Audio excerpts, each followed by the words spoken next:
about gender equality. What do we mean by that? Oh, when we are talking about innovation in regard to gender equality, is that we want the digital platforms to be used to the advantage of promoting gender equality.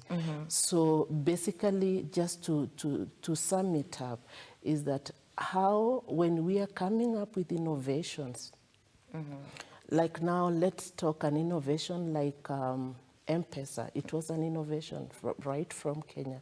Is it promoting gender equality? How is it doing it? Another innovation that is coming on board, how is it promoting gender equality? Now, let's talk about M-Pesa because this is what we understand best as Kenyans.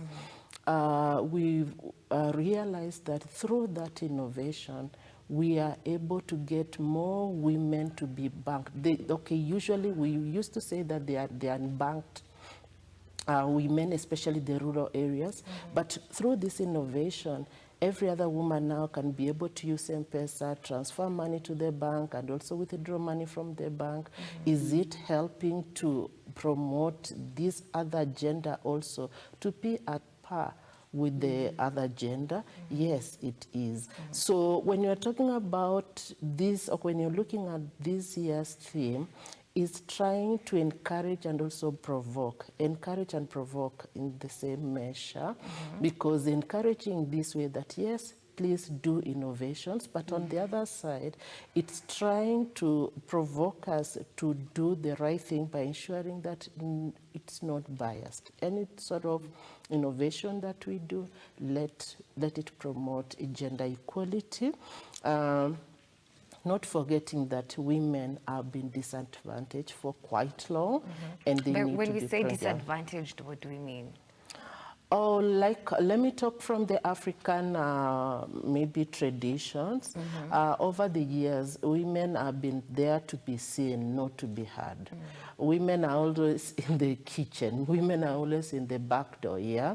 Any decision making, anything to do with property, anything that concerns the family, it's men that come on board and make a decision for that. And that's why when we talk of GPV, you find that women are more, yes, men are also violated in a way, but women, when you compare the numbers here, the greater percentage falls on women. And that's why we're saying we have been disadvantaged for quite long. Of course, it's not badly off like the way it used to be, but we are not yet there. Yes. And what will make us get there? First of all, willingness. Secondly, legislation, because if it's not written, it never happened. So it has to be legislated well, and also enforcement mechanisms also to be put in place so that anything that happens, every person has a right, and let those rights, when they're infringed, there's a way you can get a redress. So that's what I can encourage, that we get it legislated, and also let us have the willingness to come out of where we are to where we want to be. When I'm talking of willingness, it has to start with us, the women. Are we aware of ourselves? Who are we in the society? What are we existing for?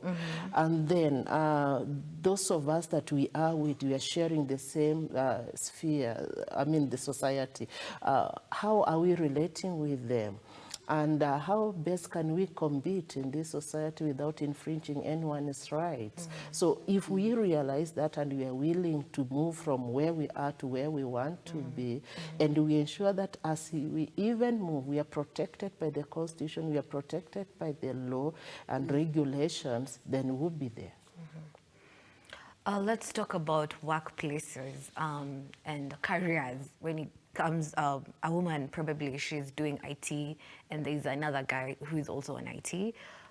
Same skills, perfect skills, but in the end, most times we tend to find the guy is the one who will be picked for a certain role.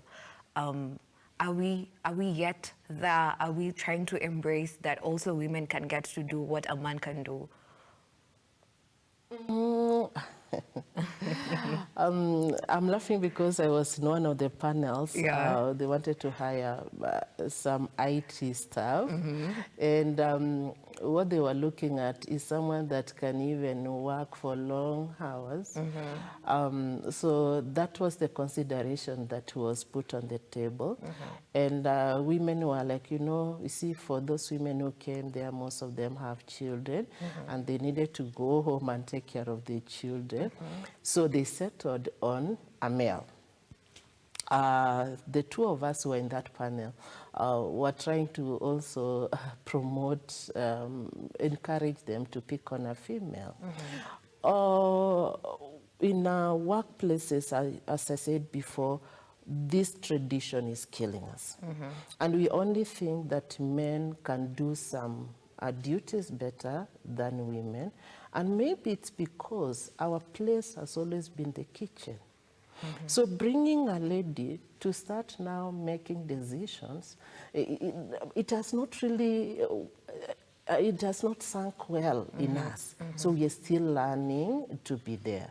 So for that reason, the reason why mostly male or men are preferred in those spheres, maybe workplaces, is because they can do so much for so long, and they believe that when a man is here, maybe there's someone back at home who is taking care of other stuff at home, which is not always the case.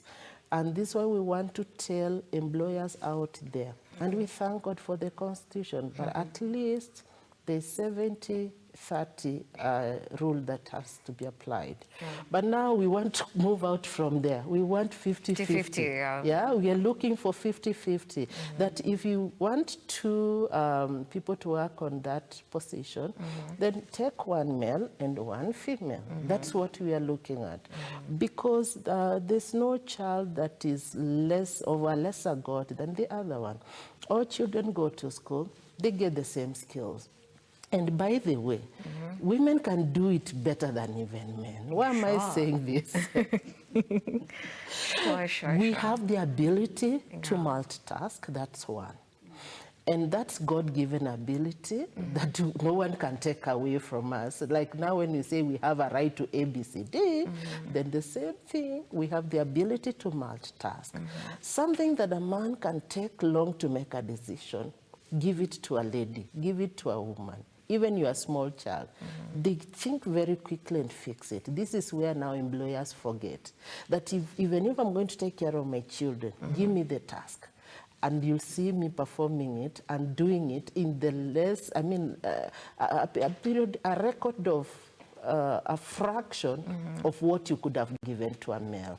So it is tradition, one. And it's believed that men can be maybe taken anywhere, anytime, unlike women. But we ought to ask them that you can't create something outside the JD, the job description. So if you give me the job description, I'll perform according to what you've given me.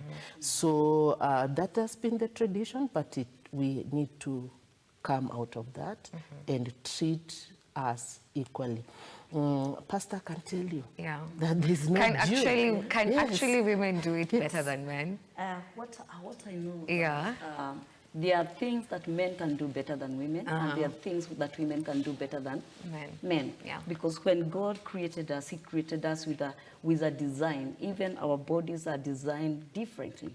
You will see when it comes to weightlifting, you will see men can be able to do it better than women. When it comes to child caring, you find that women, even in the marketplace, in the areas that are related to child caring, nurturing, it's more women oriented. Look at them. I also work for Nairobi City County, and sometimes I deal with the education department, although I'm in planning. But we find that women are more, why are more women attracted to ECD? Because you find a woman is naturally a caregiver. So they are attracted to, even to the small children, they are attracted to these courses. We find that these courses, they are not so attractive to men, because men, how God wired them, it's not for them to give that nurturing, protective care, but maybe to give a structure, to give instruction. But for a mother, a woman is naturally a mother, whether you have a child or not. You find a little baby, she will start praying with a doll. And you see a little boy, she'll start praying with the car. So these are not things that you can say they have been taught by them. It's something that just comes out naturally. I am a mother of boys, and I look at them. I try even to bring them dolls. They will not look at them. But when you come in the car, even when he's 6 months old, he's so much interested in that. No, you see, this is a design. It's a nature. It's something that is flowing from nature. So when you see that, and as she has said, women are multitaskers. We can be able to concentrate on so many. I could be here peeling my potatoes. Looking at the children, how they're playing, and there's something that is cooking on the jiko. I'll be able to multitask all that. But look at something like driving. Driving, all you think driving requires is multitasking. Why are women poor drivers? It has been statistics can even show, because of maybe they are caring too much, that it also even affects the way they can be able to progress. So as for me, where I start, I'll say that there are some things that women are wired to do very good, and there are some things that men are wired to do very good. So we just need to know how to balance and to know what is good, what fits a woman, what does not fit a woman. Okay, I don't want to call you my colleague, but my partner here, she has brought something that is very eye-opening. Like now, we are competing for jobs. We are competing for jobs because we are living in this modern society. And it will demand, now I have to wake up early, even if I have a baby that I'm breastfeeding. I have to leave my house. I have to go to work because I have to pay rent. I have to look for food and all that. And that does not give me the luxury of saying, because I have a small child, now I'll not go to work. I will just sit in the house and take care of this baby. But when you look even at these mothers, when they are leaving small babies, sometimes I say, if God ever helps me to get to a position in this country that I'll be able to speak on behalf of women, one of the things that I'm going to increase is the maternity leave. I am a mother now. It should be up to. Because 3 months old baby, you are leaving it, and your mother, you feel grief. And maybe some of them, they don't even have an option. Actually, for me, I have a 4-year-old and I have a 2-year-old. And when I gave birth to my firstborn, I looked at him at 3 months and I said, I am not going to leave you at 3 months. I don't care if my job perishes. But you see how many women can afford that luxury. Maybe you don't even have a husband. Very few of them can afford that luxury. So even the government needs to consider that these women are mothers, and actually women are even having it more rough than men, because when you are a mother, whether you're not carrying that baby to job, you are carrying the breast milk. And sometimes it becomes very inconveniencing. Actually, I found something that really shocked me, because that is something that I've never seen at my workplace, or I've never considered that it actually troubles women. But when a woman is breastfeeding and there is no infrastructure for her to be able to relieve herself, and now she has a breastfeeding baby at work, the first few months when you report back to job, to work, actually, it is something that you are not even able to know how to take care of it. And I looked even at the government offices and I wondered, why have they never considered the plight of mothers? Because for me, at least my job is a bit flexible. I'll feel the pressing of the milk and I would rush home. And maybe I have that. But how many women, the women who are working in the banking sectors, the women who are working somewhere else, and maybe you will work from, you left your house, especially in Nairobi, you leave your house very early in the morning and you're going back very late in the evening.